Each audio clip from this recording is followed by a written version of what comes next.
بسم اللہ الرحمن الرحیم الحمدللہ والصلاة والسلام علی رسول اللہ رب اشرح لی صدری ویسر لی امری واحلل عقدۃ من لسانی یفقهوا قولی رب زدنی علما سبحانک لا علم لنا الا ما علمتنا انک انت العلیم الحکیم۔ السلام علیکم ورحمۃ اللہ وبرکاتہ۔ میں آپ سب کو آج کے تجوید کے پہلے سیشن میں خوش آمدید کہتا ہوں۔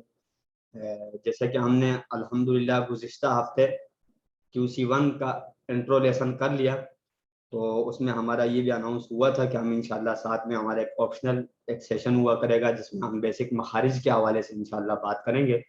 تو اسی سیشن کا آج سے انشاءاللہ آغاز ہے، اور آج ہم پہلا سیشن تجوید کا انٹرو کریں گے انشاءاللہ۔ یہ ابھی ہمارے الحمدللہ 34 پارٹیسپینٹس ہمارے ساتھ جوائن کر چکے ہیں۔ تو سب سے پہلے تو اب ہم لیسن کی طرف آتے ہیں۔ بنیادی تجوید سیکھیں آسان طریقے سے، اس کا سبق نمبر 1۔ سبق نمبر 1 میں نے جیسے کہ آپ کو بتایا ہے کہ اس کا تعارف ہی ہوگا، تو ہمارے پاس پہلی تعارفی آیات میں ہے وَرَتِّلِ الْقُرْآنَ تَرْتِیلًا۔ یہ سورۃ المزمل کی آیت نمبر 4 ہے، اور یہ ایک ترغیبی آیت ہے اور اللہ تعالیٰ کی طرف سے ایک حکم ہے، اور قرآن کو ٹھہر ٹھہر کر پڑھو، باقاعدگی سے گویا کہ ہمیں حکم دیا گیا ہے یہاں پر۔ تو ہم اس کو مد نظر رکھتے ہوئے انشاءاللہ اپنی تلاوت کو آئندہ کے لیے امپروو رکھتے ہوئے، اس آیات کو نظر میں رکھتے ہوئے ہم امپروو کریں گے، اور دوسرا اس حکم کی انشاءاللہ جو ہے تابعداری کریں گے۔ ترتیل کا معنی کیا ہے؟ ورتل کے اندر اطمینان سکون کے ساتھ قرآن کریم کے معنی میں غور کرتے ہوئے تلاوت کرنا، اور اس تلاوت کے دوران تجوید کے جو ہم قواعد و ضوابط سیکھیں گے، کچھ بیسک رولز سیکھیں گے، ان کو مد نظر رکھیں گے تلاوت کے دوران۔ عام طور پہ آپ نے نوٹ کیا ہوگا کہ ہمارے معاشرے کے اندر ہم سیکھنے کو بہت ساری چیزیں سیکھ لیتے ہیں الحمدللہ، لیکن اس کو ہم پریکٹیکلی اپلائی نہیں کر پاتے، جبکہ دنیاوی علوم میں عام طور پہ ایسا ہوتا ہے کہ پریکٹیکل اس کا زیادہ کیا جاتا ہے بنسبت پڑھنے کے، کیونکہ وہ فیوچر میں ان کو کام آتا ہے کسی بینیفٹ کے لیے۔ لیکن دینی علوم کے حساب سے ہم صرف سیکھ سکتے ہیں، اور اس کو ہم اپلائی کرنے میں کافی کمزور ہوتے ہیں۔ تو یہاں پر ہمیں یہی اس آیات سے سبق ملتا ہے کہ اگر ہم تجوید یہاں سیکھیں گے تو انشاءاللہ اس کو ہم پریکٹیکل اپنی تلاوت کے اندر پھر استعمال بھی کریں گے۔ جیسے مخارج کے حوالے سے ہم نے کچھ اگر معلومات حاصل کرنی ہے کہ ہم نے کس حرف کو کیسے ادا کرنا ہے، تو اس کو ہم نے پھر تلاوت میں بھی ویسے ہی کرنا ہوگا۔ تو تھوڑا سا مختصر کرتے ہوئے آگے چلیں گے۔ ہمارے پاس اس کے بعد ہے تعارف، یعنی تجوید کا تعارف ہے۔ تجوید کا قرآن مجید کے حروف کو صحیح تلفظ اور درست ادائیگی کے ساتھ تلاوت کرنے کے علم کا نام علم تجوید کہلاتا ہے۔ یعنی گویا کہ تجوید کا تعارف اتنا ایزی ہے کہ آپ قرآن مجید کے تلفظ کو لے لیں، ان کو درست کرنا ہے تو کیا کرنا ہوگا؟ آپ کو تجوید پڑھنی ہوگی، ٹھیک ہے؟ آپ تجوید پڑھیں گے تو آپ کو کیا ہوگا؟ آپ کے قرآن مجید کے جو تلفظ میں غلطی ہے وہ درست ہو جائے گی۔ تو گویا کہ ہماری الفاظ کی غلطیوں کی درستگی کا نام تجوید ہے۔ تمام حروف کی آوازوں کو صحیح طور پر ادا کرنا یہ تلفظ کی درستگی ہے، جس میں سے حروف تہجی آپ دیکھ رہے ہوں گے الف سے لے کر یا تک، اور اسی طرح سے قواعد سیکنڈ سائڈ پہ آپ دیکھ رہے ہیں کہ آپ کو قواعد نظر آ رہے ہیں۔ قواعد سے مراد یہ کچھ زیادہ اس طرح کا اصطلاحات اس میں بھی نہیں ہوں گی انشاءاللہ، لیکن حروف کو صحیح تلفظ سے پڑھ لینے کے ساتھ ساتھ یہ بھی جاننا ضروری ہے کہ حرفوں کی آواز کو کتنا لمبا اور کتنا مختصر کیا جائے، جو کہ ہمارا کامن مسٹیک ہوتی ہے۔ اکثر آپ دیکھتے ہوں گے کہ ہم اکثر تلاوت کے دوران ایسے حروف کو، ایسے الفاظ کو لمبا کر رہے ہوتے ہیں جن کے اندر لمبا کرنے کا کوئی گنجائش نہیں ہوتی، اور بعض اوقات ہم جو اچھے خاصے مد والے الفاظ یا حروف ہوتے ہیں ان کو ہم اتنا مختصر کر دیتے ہیں جن کا کوئی جواز نہیں بنتا۔ تو اس کی یہ جو سب سے بڑی غلطی ہماری ہے، میری نظر میں بھی بیسکلی سب سے بڑی غلطی ہے جو کہ سوسائٹی میں دیکھنے میں آئی ہے، کامن ہے یہ، کہ ہم کسی حرف کو اپنی طرف سے بہت لمبا کر رہے ہوتے ہیں اور کسی حرف کو اپنی طرف سے بہت چھوٹا شارٹ کر رہے ہوتے ہیں۔ دوسری چیز اس قواعد کے اندر ہمارے پاس آئی، حرفوں کو آپس میں ملاتے ہوئے کن باتوں کا خیال رکھا جائے۔ جیسے مثلا ہم شد سے کیسے ملاتے ہیں، جزم سے کیسے ملاتے ہیں، ان کے کچھ بیسک قواعد ہم سیکھیں گے۔ کہاں پر پھر اگر ملاتے ہوئے تو وہاں غنہ ہوگا، کہاں پر غنہ نہیں ہوگا، کہاں پر کوئی حرف بیچ میں سے ڈراپ ہو جائے گا، یہ بیسک سی چیزیں ہوں گی۔ اس کے بعد ہمارے آخری ہے، ان تمام چھوٹی چھوٹی باتوں کو کیا کہیں گے؟ قواعد کہیں گے۔ تو یہ آپ نے نظر میں رکھنا ہے کہ آپ کے پاس گویا کہ تجوید کے اندر سارے کے سارے الف سے لے کر یا تک کے حروف ہیں، کوئی نیا موضوع نہیں ہے جس میں آپ نے باقاعدہ آپ کو کچھ یاد کرنا پڑے، بس انہی حروف کی پریکٹس ہے، ان حروف کی باقی پریکٹس ہے باقاعدگی سے۔ قواعد کے اندر آپ دیکھیں وہ چیزیں ہیں جو میرے آپ کی الحمدللہ بچپن سے ہم سیکھے آ رہے ہیں، جس طرح زبر زیر اور پیش کا قاعدہ ہے، آسان سی بات ہے نا، بالکل زبر زیر پیش ہم اب سب جانتے ہیں الحمدللہ۔ حروف مدہ ہیں، یعنی کون کون سے حروف ہے جن پہ مد کیا جاتا ہے، اور حروف لین یہ بھی مدہ کی ایک قسم میں سے آتی ہے. اس کو انشاءاللہ ہم تفصیلاً آگے اسباق میں دیکھیں گے. مد، جزم، شد اور ادغام کے قواعد ہم دیکھیں گے. مد کیسے کرنا ہے، جزم کیسے ہوگی، شد کیسے، ادغام کیسے. ادغام سے پھر تفصیل ہم تھوڑی سی اس کی دیکھ لیں گے انشاءاللہ. اور غنہ کہاں پر کیا جائے گا، کہاں نہیں کیا جائے گا، اظہار، اخفاء، اقلاب، یہ ساری چیزیں ہم سیکھیں گے. وقف کرنا ہے تو کیسے کرنا ہے. اب یہاں پر آپ دیکھیں کہ بہت سارے لوگ ایسے ہوتے ہیں جو آیات کے اندر وقف کرتے ہیں، پھر وہ پیچھے سے ان کو ملانے کا آئیڈیا نہیں ہوتا کہ کتنا دوبارہ پچھلی آیات سے لیں، پچھلے جملے سے لیں. یہ بھی بہت اہم معلومات ہے. اور کون سی ایسی کوئی علامت ہو سکتی ہے جس پر وقف کرنا ضروری ہے. یعنی بعض ایسی جگہیں قرآن کے اندر آتی ہیں جہاں پر ہمیں وقف کرنا ضروری ہوتا ہے، اور بعض ایسی جگہیں ہوتی ہیں کہ ہرگز وہاں نہیں رکنا ہے، وہاں جائز ہی نہیں رکنا. تو ان چیزوں کو ہم انشاءاللہ دیکھیں گے، ساتھ میں کچھ متفرق قواعد. تو گویا کہ ہمارے پاس یہ ٹوٹل ہمارا جو ہے سبجیکٹ ہے جو اس سلائیڈ میں آپ کو نظر آ رہا ہے. تو اس اسباق کے دوران ہم یہ بیسک چیزیں دیکھیں گے. اس کے بعد ہم آتے ہیں تجوید کا شرعی حکم کیا ہے. یعنی اگر ہم تجوید پڑھ رہے ہیں تو میرے لیے، آپ کے لیے اس کا حکم کیا ہے. تجوید کا علم حاصل کرنا فرض کفایہ ہے اور اس پر عمل کرنا فرض عین ہے. تجوید کا موضوع ہے قرآن مجید کے الفاظ، اور تجوید کا فائدہ ہے قرآن مجید کو پڑھنے میں ہماری زبان غلطی نہیں کرے گی. یعنی سب سے بڑا فائدہ اس کا یہی ہے کہ ہم قرآن مجید کی تلاوت پوری مہارت کے ساتھ، حروف کی ادائیگی کے ساتھ کر سکیں گے. اور اس کا مقصد، علم تجوید حاصل کرنے کا مقصد دونوں جہانوں کی کامیابی ہے. تو آپ کو پتہ ہے کہ ہر علم ہے اس کے کوئی نہ کوئی فوائد ہوتے ہیں، کچھ نہ کچھ فضائل ہوتے ہیں، کچھ نہ کچھ مقاصد ہوتے ہیں. تو اسی لیے یہاں پر بھی ان ساری چیزوں کو ہائی لائٹ کیا گیا ہے، جس میں سے ہمیں زیادہ تر یہی چیزیں ملتی ہیں کہ تجوید کا علم حاصل کرنا فقط اللہ تعالیٰ کی رضا کے لیے ہے. وہ ہے کہ قرآن مجید کو درست پڑھنا اللہ تعالیٰ کی رضامندی کے حاصل ہونے کے مترادف ہے. تو جتنا ہم اچھا پڑھیں گے اتنا ہمارا اجر زیادہ ہوگا نا. تو جس طرح ورتل القرآن ترتیلا میں ہم نے پہلے دیکھ بھی لیا کہ قرآن کو ٹھہر ٹھہر کر پڑھنا ہے، یعنی تجوید کا قواعد و ضوابط کو مد نظر رکھتے ہوئے، اور اس طرح سے یہ ساری چیزیں. تو گویا کہ یہ ثواب کا باعث بنے گا. تجوید کی فضیلت اور اہمیت کے حوالے سے ہم دیکھ لیتے ہیں. یہاں پر قال رسول اللہ صلی اللہ علیہ وسلم خیرکم من تعلم القرآن وعلمہ. آپ صلی اللہ علیہ وسلم نے فرمایا تم میں سے بہترین شخص وہ ہے جو قرآن کو سیکھے اور سکھائے. تو یہ ایک گویا کہ فروعی علوم میں سے ہے. قرآن ہی کو سیکھنے کے لیے یہ ایک راستہ ہے کہ ہم تجوید سیکھتے ہیں، اسی سے ہم قرآن کو سیکھتے ہیں. یہ قرآن کو سیکھنے کا ہی ایک راستہ ہے. تو الحمدللہ، یعنی آپ سب ان بہترین لوگوں میں آپ کا شمار ہو سکتا ہے جو قرآن مجید سیکھتے ہیں اور سکھاتے ہیں. اور آپ صلی اللہ علیہ وسلم کی ایک حدیث ہے، الماہر بالقرآن مع السفرۃ الکرام البررۃ والذی یقرأ القرآن ویتتعتع فیہ وہو علیہ شاق لہ اجران. جو قرآن کا ماہر ہو وہ معزز ترین فرشتوں کے ساتھ ہوگا. یعنی کتنی بڑی فضیلت ہے کہ اگر ہم قرآن کے ماہر ہو جائیں گے تو ہمارا اعزاز اتنا ہوگا کہ ہم معزز ترین فرشتوں کے ساتھ ہمارا مقام ہوگا. اور وہ جو قرآن پڑھتے ہوئے اٹکتا ہو اور قرآن کا پڑھنا اسے تکلیف دہ لگتا ہو تو اس کا اجر دگنا ہے. یعنی گویا کہ سیکھنے کے بعد بھی اگر ہمارے لیے کچھ مشکلات ہیں، ہم سیکھ نہیں پاتے، ہم کوشش کرنے کے باوجود بھی، تو ہمارے لیے اجر ڈبل ہے. تو ہم کوشش کر سکتے ہیں اپنی، یعنی ہماری اس فضیلت کے اندر ہمارا نام ہو تو یہ بھی مشکل نہیں ہے. یعنی ایک تو ہم بہترین لوگوں میں سے ہو جائیں، اور دوسرا معزز ترین فرشتوں کے ساتھ ہمارا یعنی شمار ہو سکتا ہے. تو اس طرح تجوید کی فضیلت کے حوالے سے آپ صلی اللہ علیہ وسلم کی ایک حدیث ہے، زینوا القرآن باصواتکم، قرآن کو اپنی آوازوں سے زینت دو. تو آپ صلی اللہ علیہ وسلم کی حدیث ہے، زینوا القرآن باصواتکم، قرآن کو اپنی آوازوں سے زینت دو. ہم آپ نے دیکھا ہوگا ہم کس طرح زینت دیتے ہیں، خصوصاً پاکستانی جو لوگ ہیں، ہم تو ایسی زینت دیتے ہیں کہ اس میں یعنی ہمارا جو صوبہ ہوتا ہے اس کی بھی پہچان ہو جاتی ہے، کون سے صوبے والا یہ قرآن پڑھ رہا ہے. ٹھیک ہے، تو ہمیں قرآن کو پڑھنا ہے عرب کے سٹائل میں. ٹھیک ہے، جس طرح کہ نیکسٹ حدیث میں آپ دیکھ رہے ہیں، اقرأوا القرآن بلحون العرب واصواتها، قرآن کو عرب کے لب و لہجہ اور ان کی آوازوں پر پڑھو. تو کتنی زبردست بات ہے کہ اگر ہم قرآن مجید کو عرب کے سٹائل سے، عرب کے انداز سے پڑھیں، بجائے اس کے کہ اپنے کسی انداز سے یا اپنے ٹریڈیشنل انداز سے ہم پڑھ رہے ہوں.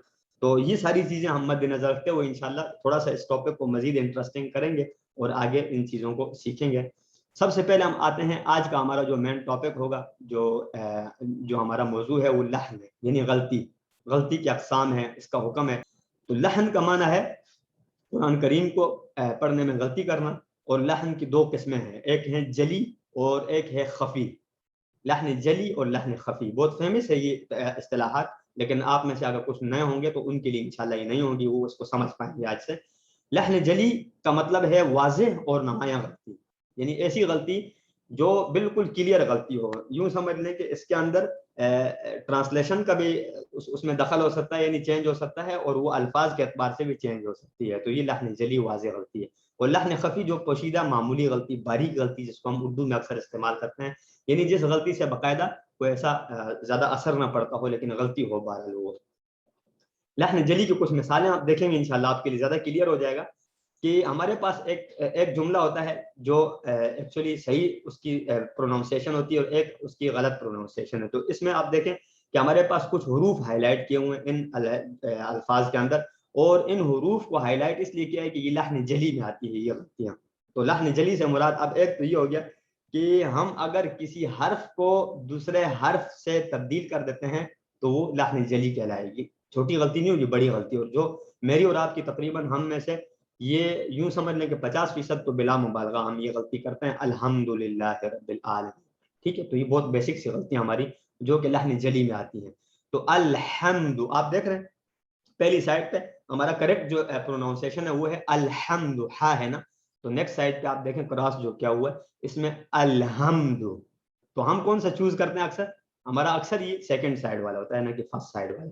تو الحمد کا اصل معنی ہے تمام تعریفیں، ٹھیک ہے، اور الحمد آگ کی حرارت کا ختم ہونا، موت کا طاری ہونا، اس کے گویا کے اپوزٹ معنی آتے ہیں، یعنی اس کے برعکس ہوتے ہیں جو تعریف کے ہیں۔ تو اس لیے ہمیں اس قسم کی غلطیوں سے اجتناب کرنا لازمی ہے۔ انشاءاللہ ہم کوشش کریں گے کہ لحن جلی ٹائپ کی غلطیاں بالخصوص ہم سے نہ ہوں۔ ایک مثال یہاں پر دے رہے ہیں، اسمن، اسمن کا مطلب ہے نام، اسم، ٹھیک ہے، اسم نام، اور اثمن سا سے، ٹھیک ہے، تو اس کا مطلب ہے گناہ۔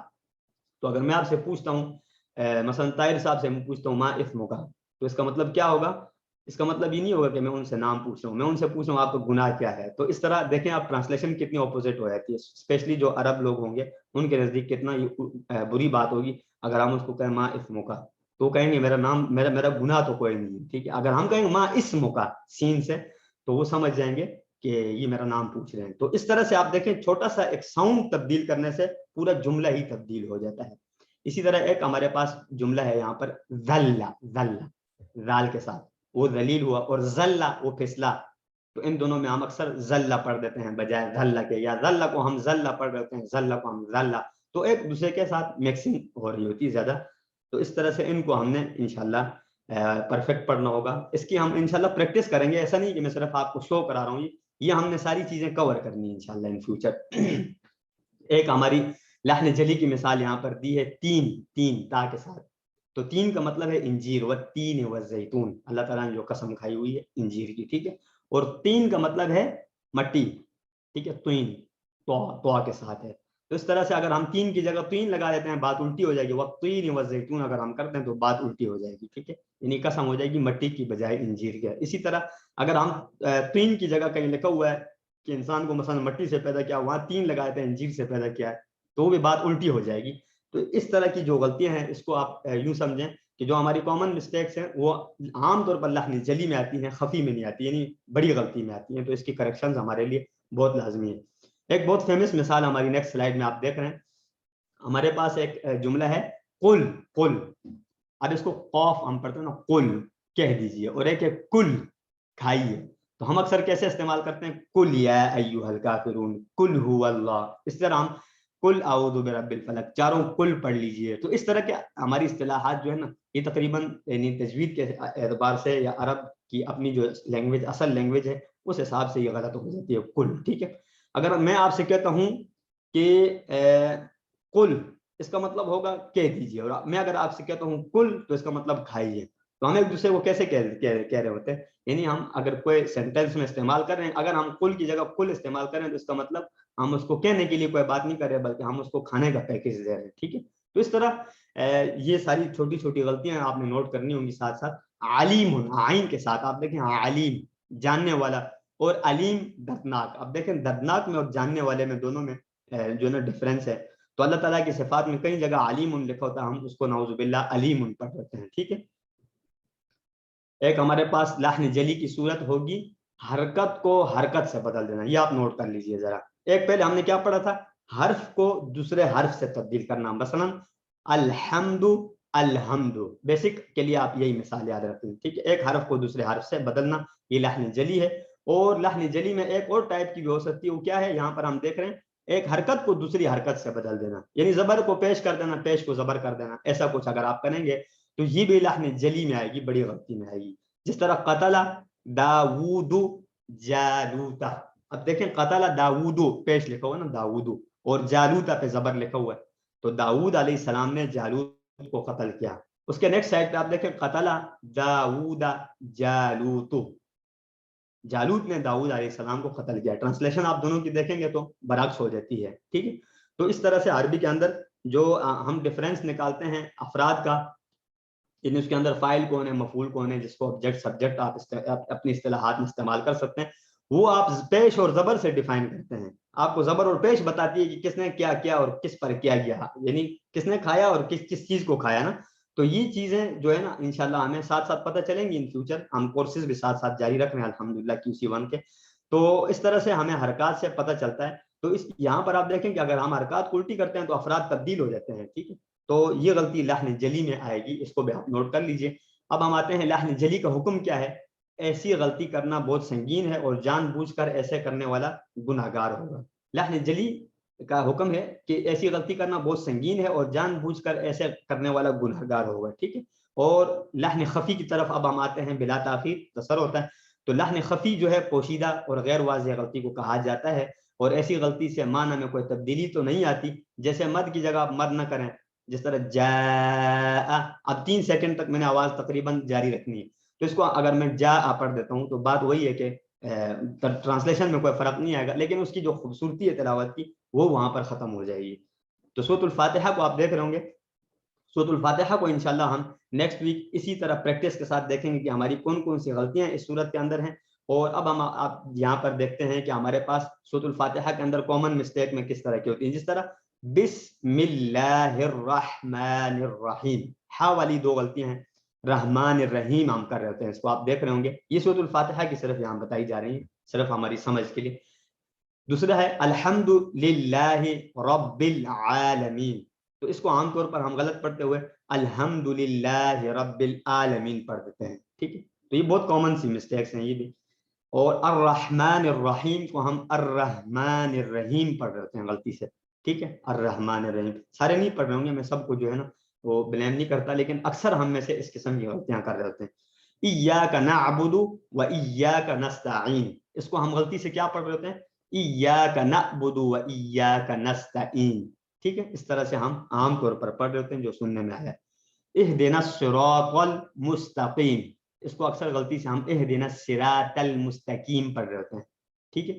اور صراط الذین انعمت علیہم کو ہم غلط پڑھتے ہوئے صراط الذین انعمت علیہم پڑھ رہے ہوتے ہیں، ٹھیک ہے. تو یہ بہت ساری غلطیاں آپ دیکھ رہے ہیں، 16 غلطیاں یہاں پر ہمارے پاس ہو گئی ہیں جو ہم کر رہے ہیں، اور آگے مزید بھی غلطیاں چل رہی ہیں. غیر المغضوب علیہم ولا الضالین، تو اس کو غلطی سے ہم غیر المغضوب علیہم ولا الضالین پڑھ رہے ہیں، ٹھیک ہے. اور بہت زبردست کر کے پڑھ رہے ہوتے ہیں، سیکنڈ سائڈ والا جو رونگ ہے اس کو ہم زیادہ کلیئر پڑھ رہے ہوتے ہیں. تو اس کو ہم نے انشاءاللہ کریکٹ کرنا ہے، یہ جو بیسک سی غلطیاں ہیں، اور اس سے انشاءاللہ آپ کو استفادہ ہوگا، امید کرتا ہوں نیکسٹ ٹائم جب ہم پریکٹس کریں گے. تو اب ہم آتے ہیں ہمارا جو سٹائل ہونا چاہیے وہ کیا ہونا چاہیے. ہم کہتے ہیں بار بار کہ ورتل القرآن ترتیلا، قرآن کو ٹھہر ٹھہر کر پڑھیں، اس سے مراد کیا ہے. ایک تو ہمارا ٹریڈیشنل سٹائل ہے جو ہم روز قرآن کے ساتھ کرتے ہیں، اعوذ باللہ من الشیطان الرجیم بسم اللہ الرحمن الرحیم قل هو اللہ احد اللہ الصمد، ایک ہمارا یہ سٹائل ہے نا. اور ایک ہمارا ہوگا کہ ہم اعوذ باللہ کو الگ کریں، بسم اللہ کو الگ کریں. جس طرح یہاں پر آپ دیکھ رہے ہیں تعوذ لکھا ہوا، قرآن کریم شروع کرتے ہوئے تعوذ پڑھنا ضروری ہے، ٹھیک ہے. اور تسمیہ قرآن مجید شروع کرنے سے پہلے جو ہے نا یہ اختیاری ہے، آپشنل ہے، یعنی بسم اللہ، یعنی شیطان کو آپ لازمی بگائیں گے کہ آپ شیطان آپ کو روک نہ لے کسی اچھے کام سے. اور برکت کے لیے بسم اللہ ہے تو وہ آپشنل ہے، آپ یوں سمجھ لیں آسانی کے لیے. تو ہمارا سٹائل اب کیا ہوگا میں آپ کو یہاں سے دکھانا چاہوں گا، آخری ہماری سلائیڈ ہوگی انشاءاللہ. جس طرح ہمارے پاس ایک جملے شروع ہوں گے، آیات شروع ہوں گے، اس کو ہم اعوذ باللہ من الشیطان الرجیم، یہاں آرام سے میں تسلی سے سانس لے لوں، بسم اللہ الرحمن الرحیم، اس پہ بھی میں پھر سانس لے لوں آرام سے. پھر قل هو اللہ احد، اس طرح سے میں نیکسٹ آیات کو کنٹینیو کروں. تو پہلے میں نے جو پڑھا تھا وہ آپ اس کو ریجیکٹ سمجھیں، وہ ویسے ہی میں نے آپ کو بتایا تھا کہ ہمارا جو عام اسٹائل ہوتا ہے ہماری سوسائٹی کے اندر جو بہت رائج ہے، وہ اس طرح سے ہم غلط پڑھ رہے ہوتے ہیں، جلدی جلدی پڑھ رہے ہوتے ہیں، فاسٹ فاسٹ. کسی طرح ہم نے سورہ یاسین صبح جلدی مکمل کرنی ہوتی، شام کو سورہ ملک مکمل کرنی ہوتی، سورۃ الکہف کا جیسے یا ہم جمعے والے دن پڑھ رہے ہوں، ہم کسی طرح کوشش کرتے ہیں کہ جلدی جلدی یعنی وہ جو ٹاسک ہے وہ پورا ہو، بجائے اس کے کہ وہ اچھی طرح ادا ہو، بھلے آدھا ہو جائے نا. تو ہم انشاءاللہ آج سے ایک یہ ارادہ بھی رکھیں گے کہ ہم قرآن مجید کی تلاوت زیادہ کرنے کے بجائے اچھی کرنے کی کوشش کریں گے، تھوڑی ہو جائے اچھی ہو جائے، ٹھیک ہے. تو اسی پہ ہمارا آج کا سیشن انشاءاللہ اختتام ہو. امید کرتا ہوں آپ سب کو اس سے استفادہ ہوگا. مزید اس کے لیے آپ کے پاس انشاءاللہ ریکارڈنگ اور سلائڈز بھی آ جائیں گی، آپ ان سے دوبارہ اس کو ریوائز کر سکتے ہیں بعد میں. اور آپ کو کسی قسم کی ہیلپ کی ضرورت ہو تو آپ مجھے میرے واٹس ایپ پہ ساؤنڈ وائس میسج کے ذریعے میسیجز کے ذریعے آپ مجھ سے پوچھ سکتے ہیں، انشاءاللہ آپ کی ہیلپ کی جائے گی. سبحانک اللہم و بحمدک، نشہد ان لا الہ الا انت، نستغفرک و نتوب الیک. جزاکم اللہ خیرا. السلام علیکم ورحمۃ اللہ وبرکاتہ.